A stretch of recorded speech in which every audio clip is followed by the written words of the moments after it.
como todos los domingos, a partir de las 10 de la mañana por esta su emisora KW Continente con cobertura nacional. Y bueno, hoy tenemos un invitado muy especial, Carlos Metre, que es miembro de SPC Internacional de Panamá, una empresa que está incursionando en el mercado en este tema. Cuando se habla de resiliencia digital, ¿a qué nos estamos refiriendo?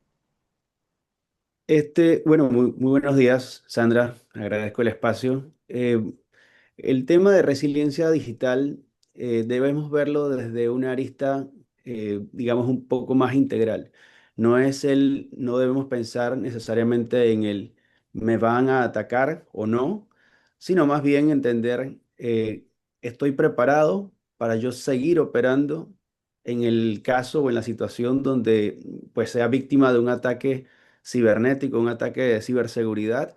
Entonces, más bien el concepto debe ser, ¿tengo yo como organización la capacidad para anticipar, resistir, responder y también para recuperarme ante un incidente sin que esto suponga que el negocio se detenga?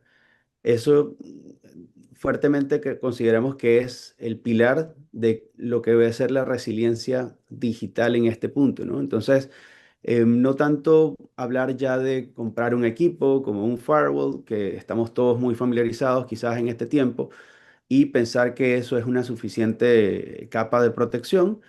Ya en este tiempo estamos hablando a nivel de las organizaciones, de las empresas, estamos hablando de una arquitectura, en donde esa arquitectura debe tener la capacidad para detectar, ¿no? Responder, brindarle continuidad al negocio y también un grado de recuperación. Y es importante esto porque entendemos las repercusiones que puede tener la no capacidad de recuperarse posterior a un ataque como este, ¿no? Entonces, en esencia, eso debe ser, eso debemos entender como concepto de resiliencia digital. Mira, te has referido a un aspecto muy importante, el ataque digital. Este es algo ya frecuente. Yo siento que después de la pandemia, la tecnología ha asumido su papel relevante en diferentes sectores de nuestra sociedad. Y nos interesa saber cuáles son esos riesgos que, de acuerdo a la consideración de ustedes, están expuestos diferentes sectores importantes de la economía, como hablamos de la banca, de los seguros, de los servicios financieros y del comercio. Totalmente, eso se ha visto mucho más presente en nuestra, digamos, en nuestra industria. Sobre todo estos sectores que mencionas son bastante claves porque Ujú. son ejes de la economía y esos riesgos están materializándose de una forma muy significativa en estos últimos tiempos. Eh, Hay tres frentes que podemos nosotros destacar. Está el ransomware, que es una especie de ataque en donde te cifran tus datos, te los secuestran. Eh, Más allá de eso, la extracción para luego extorsionarte mediante pues, tener que pagar un rescate por esa información. Los ataques a la cadena de suministro. Muchas veces entendemos que estamos cubiertos en la parte más vital de nuestra organización, pero estos ataques cada vez están siendo más minuciosos y están yendo por los eslabones más débiles de la estructura. Tan sencillo como que tengas un proveedor pequeño que no tenga suficiente robustez o no esté, digamos, vigilado dentro de tu perímetro y de allí hay un ingreso pues, que puede comprometer seriamente la organización. Y bueno, en los últimos tiempos también todo el desarrollo de la inteligencia artificial nos ha llevado a un nuevo aspecto que debemos considerar. La inteligencia artificial nos ayuda mucho, nos contribuye mucho en la productividad y demás, pero ciertamente también se está utilizando para pues, cometer este tipo de delitos cibernéticos que definitivamente están siendo mucho más elaborados, están siendo mucho más, digamos, dispersos en distintas industrias y buscándole formas, digamos que novedosas, ¿no? Para poder entonces atacar una organización. Entonces sí, el riesgo no es solo tecnológico, es también de confianza. Ujú. Entendemos que pues, la reputación de un sector como la banca o los seguros es algo, es un activo muy valioso y una vez que se vulnera, pues reconstruirlo o recuperarlo puede ser bastante difícil. Mira, te referiste a secuestros de datos. Te comento que yo hace 2 años atrás fui víctima de una situación a través de mi cuenta de WhatsApp. Recibí una llamada, la persona se identificó como que era de la empresa telefónica y yo empecé a conversar con la persona, pero no sabía que el tiempo que yo le estaba dando a esta persona me estaba extrayendo mi información. Wow, Entonces, son situaciones que nosotros, Carlos, no solamente debemos verlo enfocado a sectores importantes, como tú te has referido. Nosotros como ciudadanos también somos víctimas de esta situación. Y ustedes como totalmente. empresa, ¿cómo pueden orientar a esa persona, a una persona como yo, que soy profesional, que utilizo el celular como una herramienta de trabajo, porque como soy comunicadora, obviamente utilizo redes sociales, utilizo inteligencia artificial, como tú has señalado, para realizar mi trabajo? ¿Cómo yo puedo cuidarme para evitar este tipo de situación? Bueno, hay medidas bastante sencillas pero efectivas.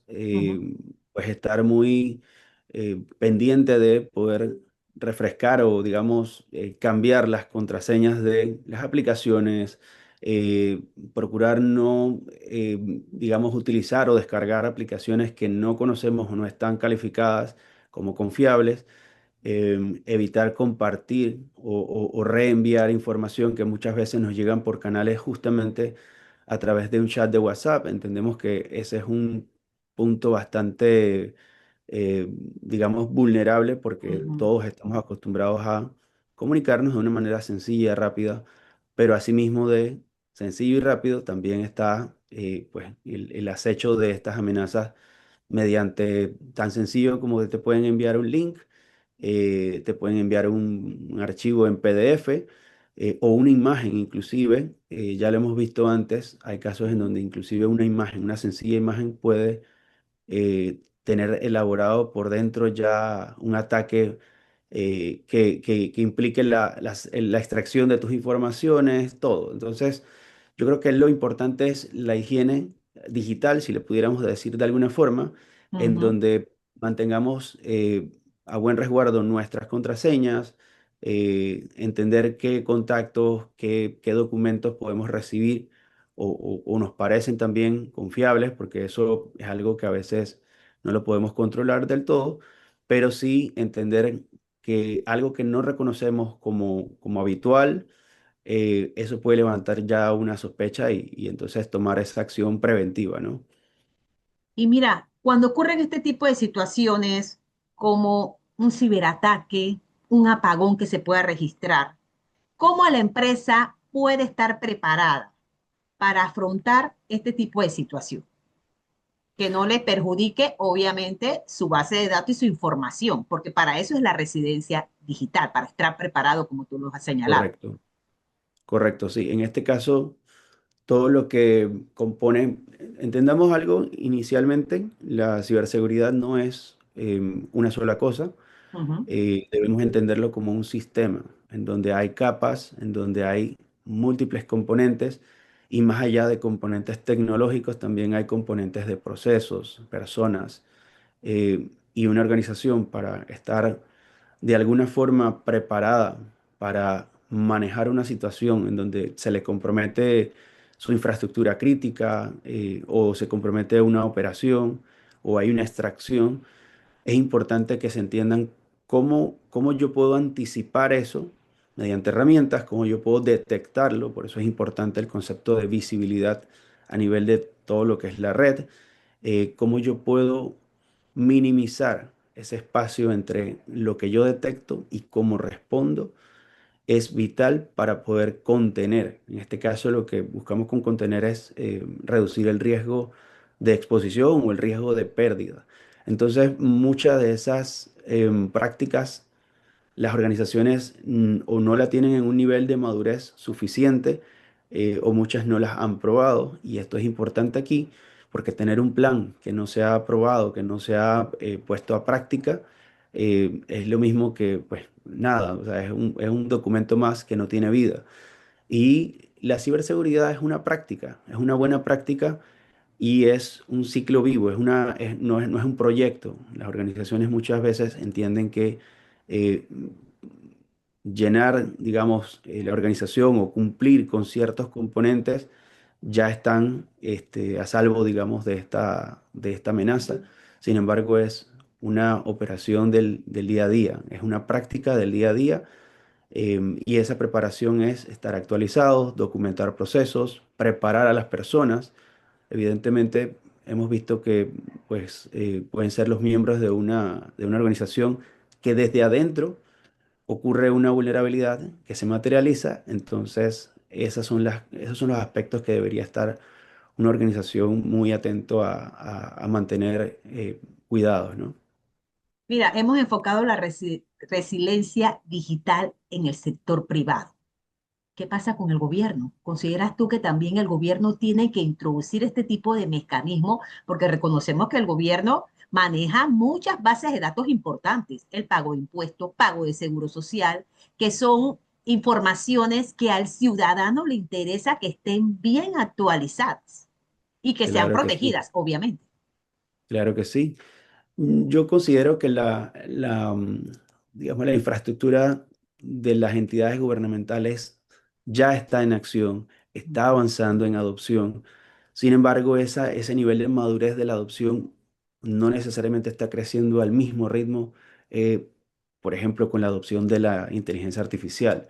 Y eso es una realidad, no podemos escapar a eso. Lo que sí es importante es entender claramente que la inteligencia artificial se utiliza tanto para defendernos a través de las herramientas que utilicemos, pero a su vez está siendo desarrollada por malos actores Ujú. para atacar. Entonces, yo creo que el problema no va a ser si la inteligencia artificial por sí sola va a ser la solución. Es un multiplicador, así mismo como nos sirve a nosotros para ser productivos, también es importante tener una base sólida para poder mitigar ese riesgo de que se nos multiplique.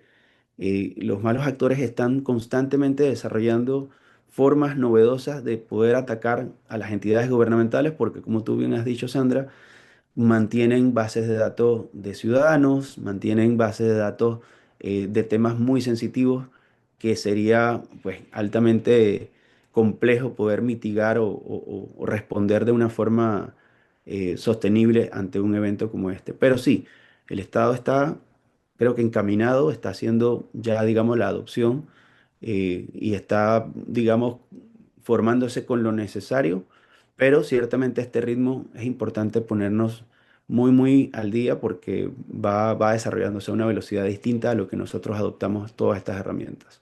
No, y como tú dices, estas herramientas están siendo utilizadas por los ciberdelincuentes para, mira, acechar, porque están a la orden del Totalmente. día para saber por dónde pueden introducirse para hacer estos ciberataques. Y finalmente, Carlos, si hoy un empresario panameño quisiera fortalecer la resiliencia digital de su empresa, de su organización, inclusive el gobierno, ¿cuáles Ujú. serían las tres prioridades que tú como experto consideras que hay que tener presente para evitar ser víctima de un ciberataque? Sí, totalmente. Este, digamos, este escenario de las amenazas, todas las organizaciones, indistintamente del sector que compongan, deberían estar pensando al menos en tres cosas muy puntuales, ¿no? Visibilidad de la red. Entiéndase, pues lo que no se puede ver, no se puede medir, no puedes defenderlo. Entonces es importante la visibilidad, eh, ¿no? El plan de continuidad probado. Hace un momento conversábamos también de el plan tiene que tener vidas, tiene que estar probado para saber qué tan efectivo es y qué tanto yo puedo mejorarlo. Esto es un proceso de mejora continua. No solo el documento, sino que también se hagan las simulaciones. Si no, queda como un documento con una intención que es muy buena, pero cuando se materializa el riesgo, no hay tiempo de pensar sobre el tema. Ujú. Y algo mucho más importante por encima de los componentes tecnológicos es la gobernanza del dato y del acceso. Cómo yo sé quién está haciendo qué, en qué aplicación, o sea, toda esa trazabilidad, toda esa visibilidad es lo que basa, por ejemplo, una arquitectura basada en confianza cero. Es decir, no confío en nadie y especialmente por el aumento de fraudes potenciados por inteligencia artificial. Ujú. Entonces, debemos buscar la forma en cómo protegemos esos datos basado en una estructura, una arquitectura. Entendamos que esto es una buena práctica de la industria, en donde se denomina confianza cero, ¿sí? Eso nos va a permitir a nosotros poder darle visibilidad, poder proteger de una mejor forma todo el movimiento que ocurre dentro de una organización, tanto desde afuera hacia adentro como de adentro hacia afuera. Y al final no es un tema, resiliencia digital, digamos, no es necesariamente un tema de tecnología solamente, es un tema de continuidad del negocio. Cómo yo puedo estar preparado para así seguir operando, superar un evento de ataque cibernético más allá, pues, de las pérdidas y demás, y esto debe estar en la agenda, definitivamente debe estar en la agenda de los directivos de las organizaciones, no solamente de el responsable de la parte de tecnología o responsable de la parte de ciberseguridad, es un trabajo en conjunto, es una responsabilidad de todos para que la organización esté preparada para que si se materializa ese riesgo, sepan cómo accionar, cómo responder y cómo reponerse ante una situación como esta, Sandra. Oye, excelente, excelente. Esos tres puntos son muy relevantes. Oye, Carlos, y por último, ya para culminar nuestra entrevista de hoy domingo, si yo estoy interesada en los servicios de SPC Internacional, para que me oriente un poquito, porque como tú lo has señalado, la confianza es muy importante. Y si yo voy a incursionar en este aspecto, yo voy a tratar de buscar una buena empresa que me oriente bien y que me diga los pasos a seguir, como tú lo has destacado, para evitar ser víctima de un ciberataque. Bueno, estamos ya presentes en el mercado panameño, sobre todo asesorando o guiando con un enfoque más consultivo, entendiendo pues cada tipo de negocio, cada sector. Comprender el negocio de nuestros clientes se hace algo bien importante para así poder darle lineamientos o una guía adecuada. Y pues nada, aquí yo como responsable de la operación de país, ¿no? De Ujú. SPC Internacional, pues invito a todos los colegas o las organizaciones que estén interesadas en tener alguna conversación de valor para estos temas que consideramos son relevantes, sobre todo por lo que acabamos de mencionar en este espacio. Yo me pongo a disposición, pues con muchísimo gusto. Pueden reconocer que estamos en 7 países, somos una compañía regional con una alta experiencia en estos temas y buscamos es aportar mucho valor a las organizaciones que pues tengan esa necesidad, esa inquietud de entender qué tan maduros, qué tan preparados están para afrontar una situación como esta. Bueno, amigos, nuestro invitado de hoy domingo fue Carlos Metre de la empresa SPC International de Panamá. Ya él, como lo ha señalado, ya están en el mercado panameño y hemos tocado este tema, un tema bastante relevante, la resiliencia digital, que es una protección que debemos de buscar para proteger bases de datos, que es lo importante, porque ahora, Carlos, en materia de la delincuencia, el ciberataque ya es un nuevo delito y que hay que estar preparado para esto, como tú nos has señalado, lo que debemos estar preparados para proteger nuestra base de datos y toda esa información que es relevante. Y no solamente el sector privado, también el sector público ya Así está es. incursionando en esto y es importante también que den ese entrenamiento a su personal para que el personal sepa también en un momento dado cómo actuar durante esta situación que es un riesgo que se da en el sector de la organización, ya sea pública o privada. Así que te agradecemos tu participación en nuestro espacio y bueno, por ahí te vamos a estar contactando nuevamente porque consideramos que este tema es un tema muy relevante y que el panameño tiene que estar orientado. Bueno, amigos, como les señalé, nuestro invitado de hoy domingo, Carlos Metre, de la empresa SPC International de Panamá.